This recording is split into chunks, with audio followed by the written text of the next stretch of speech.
The cart collision echoed through the home goods aisle, followed by the unmistakable sound of glass shattering against Target's polished floor.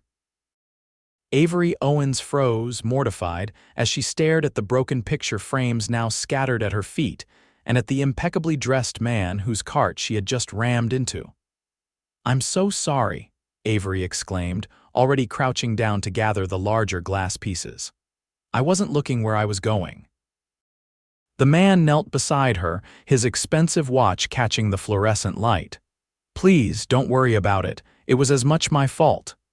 His voice was deep and carried a trace of an accent she couldn't place. When Avery looked up, she found herself staring into the most striking gray eyes she'd ever seen. The man smiled, revealing a slight dimple in his right cheek. "I'm Vincent Calloway," he said, extending his hand, "and I insist on paying for the broken items." Avery shook his hand, trying to ignore the electric tingle that shot up her arm. Avery Owens, and that's really not necessary. A Target employee approached with a broom and dustpan. "Is everyone all right? Any cuts?" "We're fine," Vincent answered, standing to his full height, at least 6 feet tall. "I'd like to pay for the damaged merchandise." While the employee took inventory of the broken items, Avery noticed Vincent's attire, a simple black sweater that probably cost more than her entire outfit, tailored pants, and leather shoes that gleamed under the lights. He didn't belong in Target on a Tuesday afternoon. "What brings you here?" Avery asked, attempting small talk to ease her embarrassment. Vincent smiled. "Would you believe me if I said I needed kitchen towels?" "Kitchen towels?" Avery laughed. "You don't seem like someone who spends much time in the kitchen. You'd be surprised." His phone buzzed and he checked it with a frown. "I'm sorry, but I need to take this. It was nice meeting you, Avery Owens, despite the circumstances." Before she could respond, he had already moved toward the registers, phone to his ear, speaking in what sounded like fluent Italian. Avery sighed, continuing her shopping. Just her luck to make a fool of herself in front of the most attractive man she'd encountered in months. She grabbed the last items on her list and headed to the checkout, trying to put the encounter behind her. As she loaded her purchases into her beat-up Honda Civic, a sleek black Range Rover pulled up beside her. The window rolled down, revealing Vincent's face. "Excuse me, Avery?" She nearly dropped her bag of paper towels. "Yes. I believe this fell into my cart during our collision." He held out her wallet, which must have slipped from her purse. "Oh my God, thank you." Avery took it, checking that her cards were still inside. "I hadn't even noticed it was missing." "No problem." He hesitated, then said, "This might sound forward, but would you like to have coffee sometime?" To make up for the incident, Avery blinked, surprised. "I should be the one making it up to you." "Then it's settled. You owe me coffee." His smile made her heart skip. "Tomorrow, there's a place called Grounds for Thought on Maple Street." "I know it well. I'll be there at 5 after work." Avery couldn't believe the words coming out of her mouth. "Perfect." Vincent nodded. "See you then, Avery Owens." As he drove away, Avery stood motionless in the parking lot, wondering what had just happened. The next day crawled by. As a high school art teacher, Avery usually loved her job, but today her mind kept wandering to her upcoming coffee. Date. Was it a date? She had spent an embarrassing amount of time that morning choosing an outfit, settling on a burgundy sweater dress with tights and boots. When the final bell rang, Avery raced to the faculty bathroom to freshen up before driving to Grounds for Thought. She arrived 15 minutes early and chose a table near the window, nervously checking her phone every 30 seconds. At precisely 5 o'clock, Vincent walked in. Several heads turned as he entered, his presence commanding attention without effort. Today he wore a navy peacoat over a light blue button-down and dark jeans. He spotted her immediately and smiled. "You came," he said, as if he'd been worried she might not. "I did promise coffee." Avery smiled back. "What would you like?" "Allow me," Vincent insisted, setting his coat on the chair. "What's your preference?" "Caramel latte, please." When Vincent returned with their drinks, Avery noticed he'd ordered a simple black coffee.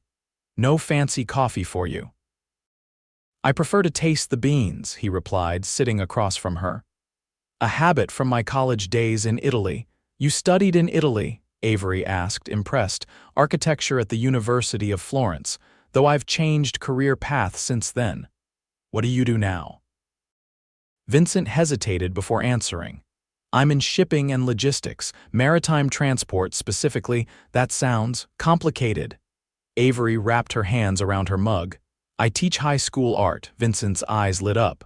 Really? Are you an artist yourself? I try to be. I paint mostly landscapes, abstracts, nothing spectacular, but it keeps me sane. I'd love to see your work sometime. He leaned forward, genuinely interested. What medium do you prefer? The conversation flowed easily after that. Avery found herself sharing stories about her most challenging students, her dreams of opening a small gallery, and her childhood growing up in a family of academics who didn't understand her artistic pursuits. Vincent listened attentively, asking thoughtful questions. In turn, he told her about growing up with his grandfather in Maine after his parents died, his love for sailing, and his travels around the world. He was articulate and thoughtful, but Avery noticed he kept details about his current life vague. 2 hours passed before Avery glanced at her watch. Oh, I had no idea it was getting so late. Time flies in good company, Vincent said, standing as she gathered her things. May I walk you to your car? Outside, the early evening air had turned crisp. Vincent walked beside Avery, close enough that their hands occasionally brushed. I enjoyed this, Vincent, Avery said when they reached her car. As did I. He paused, seeming to debate something internally. Would you have dinner with me on Friday? I know a wonderful Italian place downtown. Avery smiled. I'd like that. Great, I'll pick you up at 7. If you're comfortable giving me your address. After exchanging numbers and her address, Avery drove home with a smile that wouldn't fade. She knew nothing about this man, really, yet she felt drawn to him in a way she couldn't explain. On Friday evening, Avery was applying lipstick when her doorbell rang. She checked her appearance one last time in the mirror, a simple black dress with a statement necklace, hair falling in loose waves around her shoulders before answering the door. Vincent stood on her porch holding a small bouquet of tulips. His eyes widened slightly as he took her in. You look beautiful, Avery. Thank you, she replied, accepting the flowers. These are lovely. Come in while I put them in water. Vincent stepped into her modest bungalow, glancing around at the colorful paintings that adorned nearly every wall. Are these yours? He asked, moving closer to examine a seascape. Most of them, Avery admitted, returning with the tulips in a vase. Not exactly gallery-worthy, but they're mine. They're remarkable. Vincent's voice held genuine admiration. You have real talent, Avery. They drove to the restaurant in Vincent's Range Rover, the interior smelling of expensive leather and his subtle cologne. The restaurant, Billionaire, was clearly upscale, white tablecloths, candlelight, and a maitre d' who greeted Vincent by name. Mr. Calloway, your usual table is ready. Vincent nodded. Thank you, Antonio. As they were seated at a corner table with an excellent view of the city lights, Avery raised an eyebrow. Your usual table? I come here often for business meetings, Vincent explained, though something in his expression made Avery wonder if there was more to it.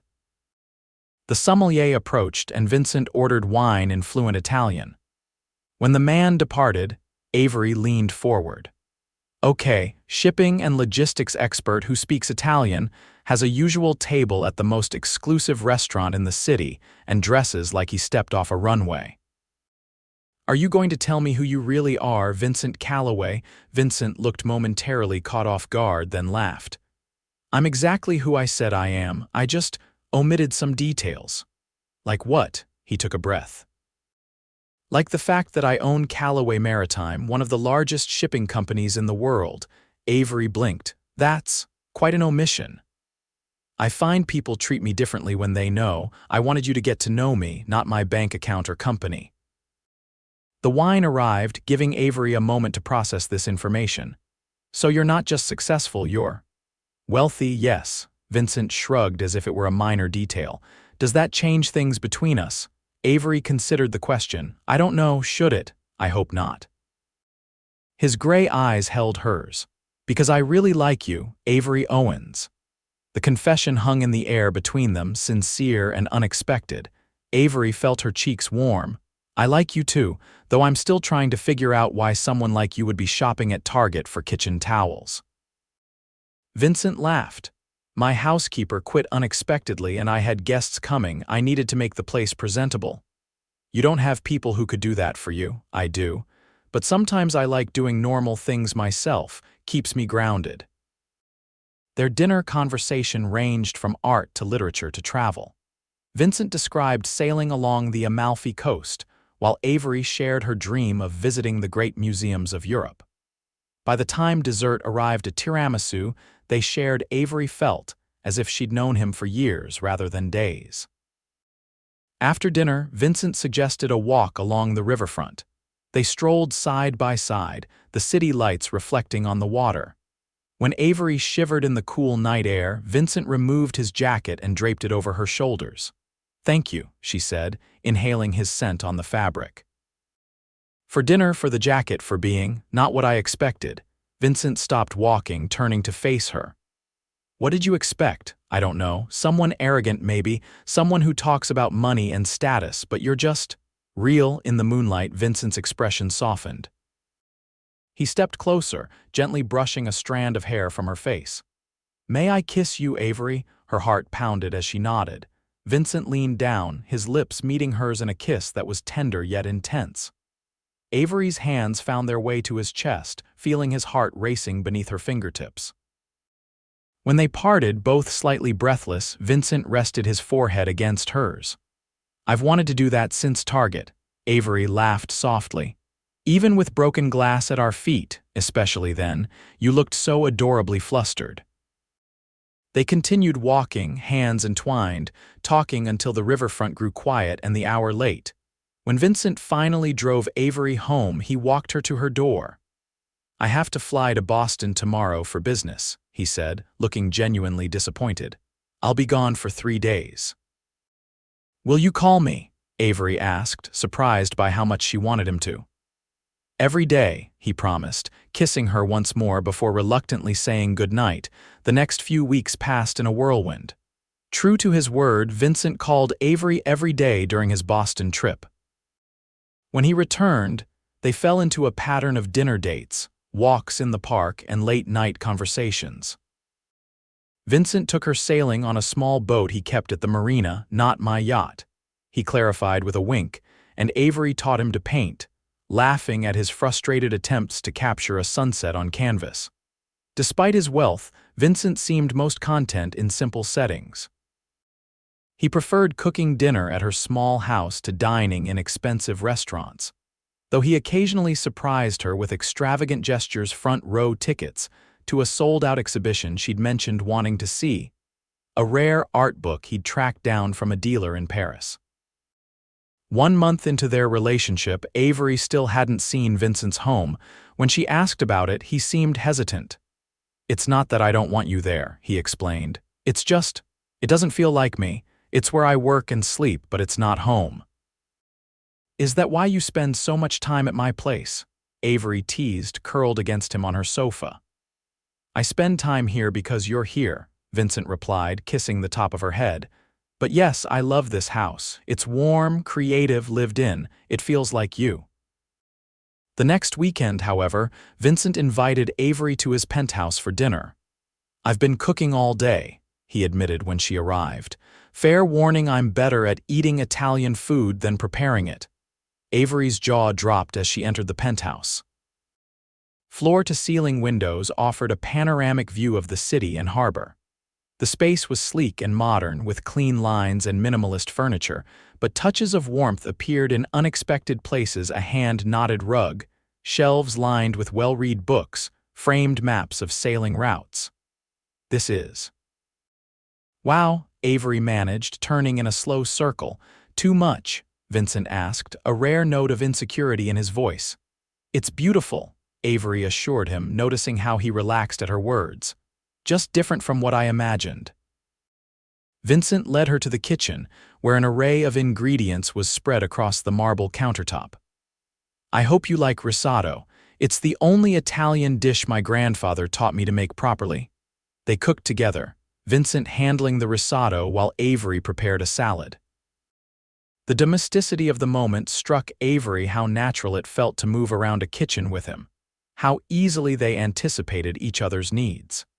After dinner, they sat on Vincent's balcony with glasses of wine, watching the city lights twinkle below.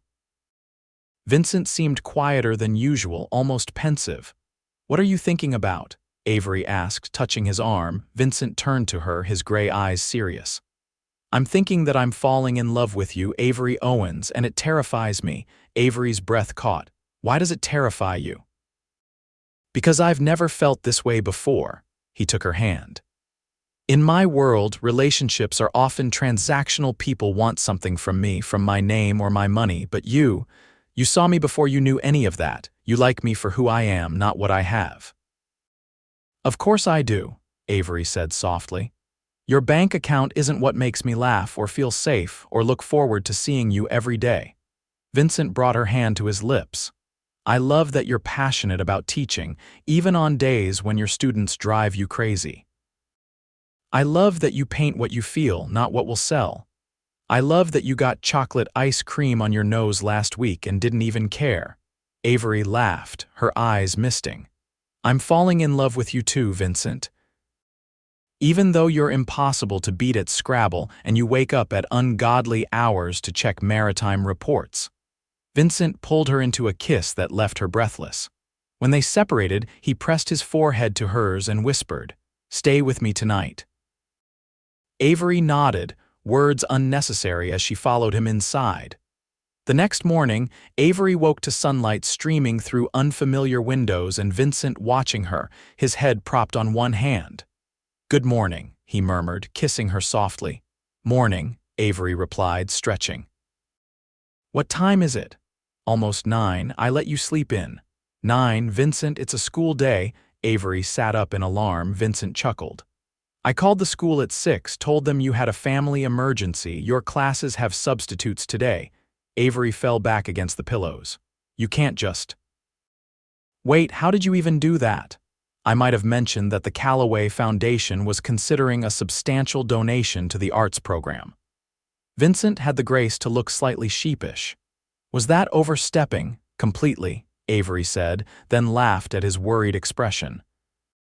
"But I'll forgive you if there's coffee." They spent the day together: breakfast at Vincent's favorite cafe, a private tour of a maritime museum where Vincent knew the curator, and an impromptu shopping trip when rain caught them without umbrellas. Throughout the day, Avery noticed how people responded to Vincent, the deference, the recognition in their eyes even when they didn't approach him. "Is it always like this?" she asked as they left a boutique where the owner had practically fallen over himself to assist them. "Like what?" Vincent asked, genuinely oblivious. "People treating you differently, special." Vincent shrugged. "I suppose I'm used to it. Does it bother you?" "No," Avery said after a moment's thought. "It's just strange, like dating a celebrity I didn't know was famous." That evening, as they walked along the harbor, Vincent received a phone call that transformed his relaxed demeanor. His voice grew clipped, his posture rigid as he spoke in rapid-fire Italian. When he hung up, he turned to Avery with an apologetic expression. "I'm so sorry, but there's a situation with one of my ships in the Mediterranean. I need to handle this from my office." Avery nodded, understanding. "Of course, I can take a cab home." "Absolutely not." Vincent flagged down his driver, who appeared seemingly from nowhere. "James will take you home and I'll call you later." After a quick kiss, Vincent was gone, leaving Avery with a glimpse of the businessman side of him she rarely saw. Over the next few weeks, Avery began to understand the complexities of dating a billionaire. Vincent's schedule was unpredictable. Sometimes he could spend days with her uninterrupted. Other times he would disappear for 48 hours straight, managing crises across different time zones. Despite his wealth, Vincent continued to value simple pleasures. He joined Avery for a faculty potluck, bringing homemade cannoli that earned him instant popularity among her colleagues. He accompanied her to student art shows, engaging thoughtfully with nervous teenagers about their work. And when Avery caught the flu, it was Vincent who stayed up all night, applying cold compresses to her forehead and making soup from his grandfather's recipe. "You don't have to do this," Avery protested weakly as he fluffed her pillows for the 10th time. "I'm sure you have more important things to do than play nurse." "Nothing is more important than you," Vincent replied, so matter-of-factly that Avery knew he meant it. As their relationship deepened, however, complications arose. Vincent's prominence meant occasional paparazzi photos of them together, leading to speculation in business tabloids about the mysterious woman in the reclusive billionaire's life. Avery received friend requests from strangers, and once found a reporter waiting by her car after school. "I'm so sorry," Vincent said when Avery called him, upset about the reporter. "I never wanted this to affect your life." "It's not your fault," Avery assured him, though privately she wondered if this was something she could adapt to. Their most serious challenge came 3 months into their relationship, when Vincent received an offer to expand his company's operations to Asia, a move that would require him to relocate to Singapore for at least a year. "I don't have to take it," Vincent said as they discussed the opportunity over dinner at her house. "The company will survive without this expansion." Avery studied his face, seeing the excitement he was trying to conceal for her benefit. "But you want to do it?"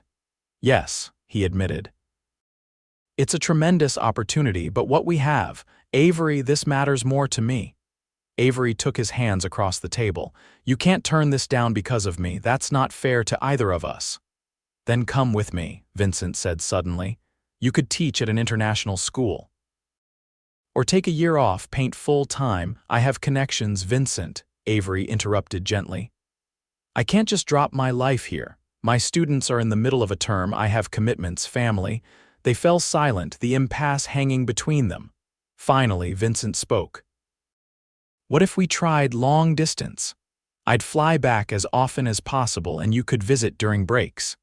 "A year is a long time," Avery said softly. "Not when you love someone the way I love you." His words hung in the air, the first direct declaration of love between them. Avery felt tears well in her eyes. "I love you too, but I'm scared this will change everything." Vincent moved to kneel beside her chair, taking her face in his hands. "Some changes are worth risking everything for. You taught me that, Avery." Over the next 2 weeks, they talked through scenarios, possibilities. Vincent postponed his decision, wanting to be certain they could make it work. Avery researched teaching opportunities in Singapore, surprised to find several international schools seeking art teachers.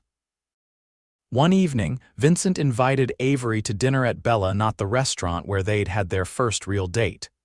When she arrived, she found him waiting at their usual table, more nervous than she'd ever seen him. "What's going on?" she asked as he stood to greet her. "You look like you're about to face a board meeting." Vincent smiled, taking her hand. "I've made a decision about Singapore." Avery's heart sank. "And I'm not going." "Vincent, we talked about this. You can't turn down this opportunity." "I'm not," he interrupted. "I'm sending my VP of operations to oversee the expansion. I'll make quarterly visits, but my home base remains here." "But why? This was your dream." Vincent's expression grew serious. "My grandfather taught me something important. Success means nothing if you don't have someone to share it with. I've built a company worth billions, but until I met you, I'd never built a life worth living." He reached into his pocket and withdrew a small velvet box. Avery's breath caught as he opened it, revealing a stunning yet understated emerald ring surrounded by tiny diamonds. "I chose emerald because it reminded me of your eyes in the target lighting when I first saw you," Vincent explained, his voice thick with emotion. "Avery Owens, I love you. Your creativity, your compassion, your ability to see beauty in broken things, including me. Will you marry me?" Tears spilled down Avery's cheeks as she nodded. "Yes, yes, I will." Vincent slipped the ring onto her finger, then pulled her into a kiss that drew applause from nearby diners. When they separated, both laughing and crying, Vincent whispered, "I have one more surprise." What could possibly top this? I bought the old Hartwick building downtown. I'm converting it into artist studios and a gallery. The top floor will be your studio with space for teaching workshops if you want. The main gallery will feature local artists, but there's a special exhibition space that already has its first show booked. Avery Owens, New Beginnings. Avery gasped. "Vincent, I don't know what to say." "Say you'll help me turn it into a place where artists like you can thrive. Say you'll let me support your dreams the way you've supported mine." "I love you," Avery said simply, feeling as though her heart might burst with happiness. 6 months later, Avery stood in the newly opened Calloway Gallery, surrounded by her paintings and the people who had come to see her first solo exhibition.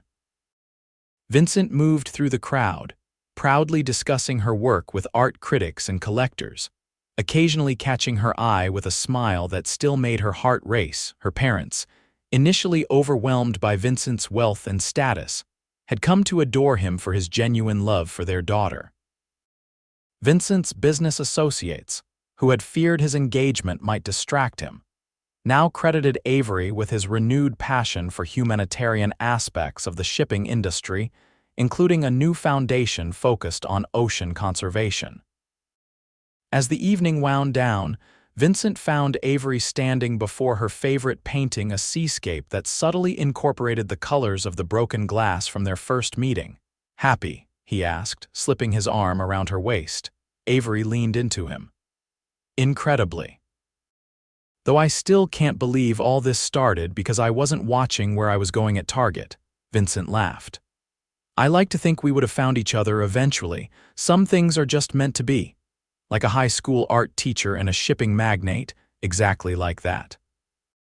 Vincent kissed her temple. The most valuable things in life are rarely what we plan for, but what we stumble into. As they walked hand in hand toward their future, Avery couldn't help but think how true that was, how a simple collision in a store aisle had changed the course of two lives forever, proving once again that love finds us in the most unexpected places, at the most unexpected times, with the most unexpected people.